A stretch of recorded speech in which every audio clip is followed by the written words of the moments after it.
अंदाजे 40 लाख रुपयांच्या मालमत्ता फटवणी प्रॉपर्टी फ्रॉड प्रकरणात गुन्हे शाखेन अटक केल्ल्या तारक म आरोलकार हाका म्हापसा प्रथम वर्ग न्यायदंडाधिकारी JMFC कोर्टान 7 दिसांची पोलीस कोठडी मंजूर केली आहे.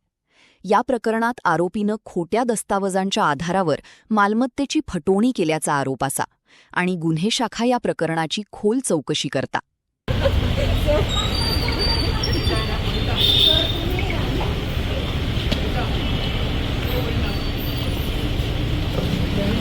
तारा घालून किती तुमच्या बंडीला तारा बाय किती उडवून द्या तुमका तारा घालून कर किती उडवू काय